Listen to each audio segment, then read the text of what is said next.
My daughter uninvited me from her wedding because my ex-wife wanted her new husband to walk her down the aisle. I agreed to stay away, but what happened next left everyone speechless. Hello Reddit I+ here. My name is Daniel Reyes. I'm 54.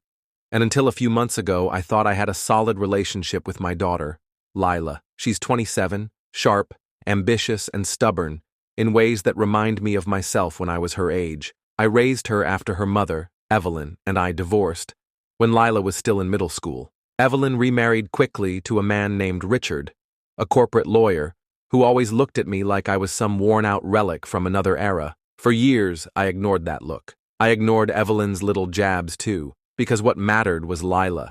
Her smile, her trust, her calling me dad with that same mix of exasperation and affection that told me no matter how messy life got, I was her anchor. Or at least I thought I was. One Thursday night, Lila came over with a bottle of wine. I should have known. You don't bring Merlot to your father's house mid-week, unless the bottle's meant to cushion a blow. She walked in with that nervous smile she gets when she's rehearsed something in her head 100 times, but still doesn't know how to say it. We sat in my living room, glasses poured, the air so heavy I could practically hear the silence breathing between us. Finally, she said it. Dad, we've decided Richard should walk me down the aisle. We, not I. That word cut deeper than anything else. It told me Evelyn was still pulling strings, and Richard was happy to play along. And my daughter, the girl I taught to ride her bike, the girl I carried into ERS for broken bones and high fevers, was letting them.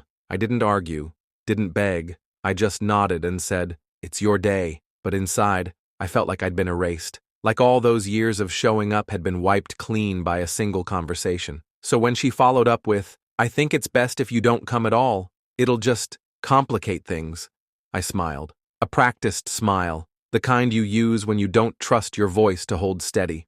And I told her, okay. The weekend of the wedding, my house was silent. No tux pressed in the closet, no car waiting in the driveway to take me to a church or a garden or wherever it was they were gathering. Just me and the hum of the refrigerator. I sat on the edge of my bed that morning, remembering the promise I made the day Lila was born, that I would always show up. No one tells you what to do when showing up stops being enough. I didn't crash the wedding. I didn't call to demand a seat. I let them have their picture-perfect moment without me. But I knew something deep down. A story built on pretending will always crack. 3 days later, I found an envelope in my mailbox. Plain white, my name written in Lila's neat handwriting. The same script she used on sticky notes as a kid when she left me fridge reminders like, "Don't forget milk" or "Love you, Dad." I opened it at the kitchen table, the morning light cutting across the wood like stage lights. It wasn't an apology. Not really, but it was something. She wrote that the wedding was a disaster. The string lights collapsed mid-reception, the DJ canceled last minute, the caterer served food cold, and the backyard turned into a mud pit when it rained. People slipped.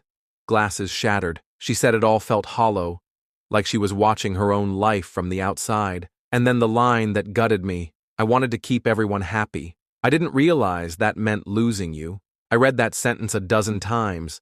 Not because it fixed anything, it didn't, but because it was honest. Honest in a way she hadn't been when she sat on my couch, spinning words like symbolic and peacekeeping. My reply, I didn't write back right away. I carried her letter in my pocket for days, unfolding it at night like some sacred text. I wanted my hands to stop shaking before I answered. I wanted to write from clarity, not bitterness. When I finally sat down, I kept it simple. No guilt, no blame, just truth. I wrote about the little girl who used to crawl into my bed during thunderstorms because she wanted to be near me. I wrote about scraped knees and Christmas mornings and the way she squeezed my hand too tightly on her first day of college. I told her those memories are my treasures, and no wedding aisle could ever erase them. But I also wrote this: "I love you, Lila, always, but I need you to understand. Love is not the same thing as being someone's backup plan. I won't stand in the shadows of your life waiting for scraps of space.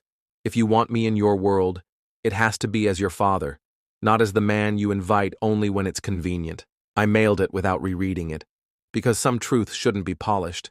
They should be raw. Weeks passed. No calls, no visits, just silence. Evelyn tried to paint me as dramatic. Richard, I'm sure, shook his head and called me difficult. But then, one evening, I heard a knock. It was Lila. No wine this time. No rehearsed smile.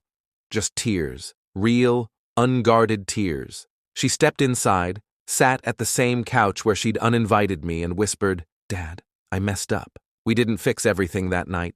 Some cracks don't disappear, but something shifted. For the first time in a long while, she wasn't Evelyn's daughter or Richard's stepchild. She was just mine. And I realized then, sometimes the most powerful way to show up isn't by fighting to stay in the picture. It's by stepping aside and letting the truth catch up. Because in the end, love doesn't vanish when it's pushed away. It waits, quiet, steady, not in the background, but in the bones of every memory that matters.